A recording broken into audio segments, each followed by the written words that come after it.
श्री शिवाय नमस्ते भैया दोस्तों, मैं हूं शिवानी और मैं आपके साथ आज शेयर करने वाली हूं कि एकादशी के दिन बहुत सारा व्रत हुआ है और आपने बहुत सारी कहानियां सुनी है और इस व्रत की कथा भी सुनी है।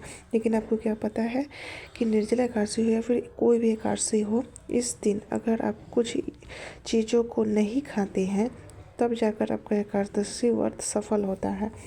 तो आइए जानते हैं कौन सी वो चीज़ है जो एकादशी के दिन भूल कर भी नहीं खानी चाहिए, जिसे खाने से आपकी मनोकामना पूर्ण नहीं होती, साथ ही साथ जो आप एकादशी का व्रत करते हैं उसका सही फल आपको प्राप्त नहीं होता है।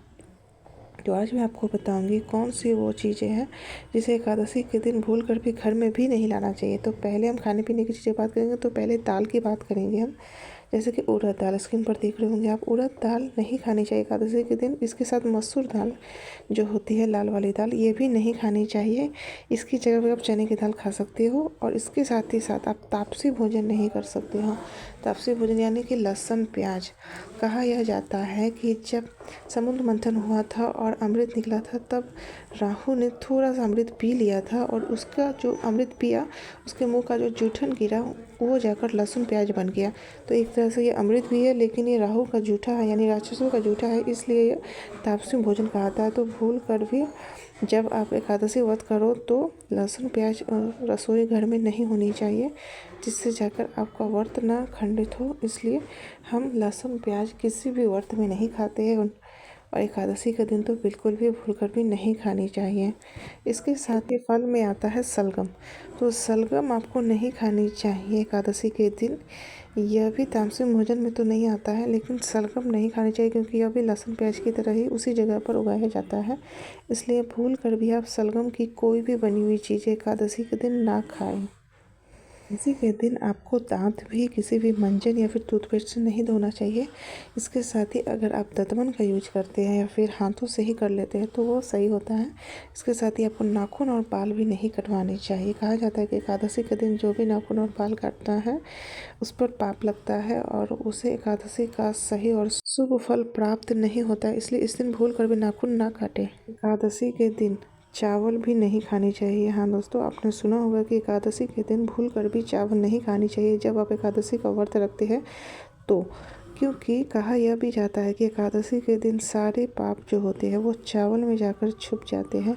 और अगर आपने भूलवश भी चावल से बनी कोई चीज़ें खा ली तो आपको बहुत ही ज़्यादा पाप लगता है और एकादशी का शुभ फल प्राप्त नहीं होता है।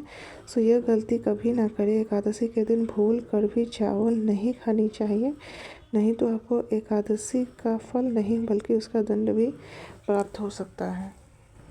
एकादशी के दिन क्यों तुलसी में जल चढ़ाना चाहिए या फिर दूध चढ़ाना चाहिए, इस बारे में मैं आपको ज़रूर बताऊंगी। जी हाँ दोस्तों, बहुत सारे लोग ये कहते हैं कि एकादशी के दिन तुलसी छूना नहीं चाहिए, तुलसी के पत्ते नहीं तोड़ने चाहिए। साथ ही साथ कुछ लोगों का यह भी कहना है कि उस दिन तुलसी में जल की जगह अगर आप दूध चढ़ाते हो तो आपको शुभ फल प्राप्त होते हैं, लेकिन ये सच नहीं है दोस्तों। अगर आप एकादशी के दिन तुलसी में जल या दूध कुछ भी चढ़ाते हैं तो आपको उसका फल प्राप्त नहीं होता है। साथ ही साथ इससे माँ तुलसी आप पे क्रोधित जरूर हो जाएगी, क्योंकि कहा जाता है कि एकादशी का व्रत खुद माँ तुलसी करती है। तो इस दिन अगर आप उन पर जल चढ़ा देते हो तो उनका जो तपस्या है, उनकी जो व्रत है वो टूट सकती है, जिनकी वजह से माँ तुलसी आपको फल नहीं प्राप्त करेगी, जबकि आप पर नाराज हो सकती है, क्रोधित हो सकती है। इसलिए भूल कर भी एकादशी के दिन तुलसी में पानी ना चढ़ाएं। वीडियो अच्छी लगे तो लाइक शेयर एंड सब्सक्राइब कीजिए। मैं शिवानी फिर लेके आऊँगी आपके साथ ऐसे ही अच्छे से वीडियो जिसमें आपको बहुत अच्छे से उपाय मिलेंगे जिससे आप भगवान को प्रसन्न कर सकते हैं। तो फिर मिलते हैं अगले वीडियो में। तो लाइक एंड सब्सक्राइब। शिव शिवाय नमस्तुभ्यम। राधे कृष्णा दोस्तों।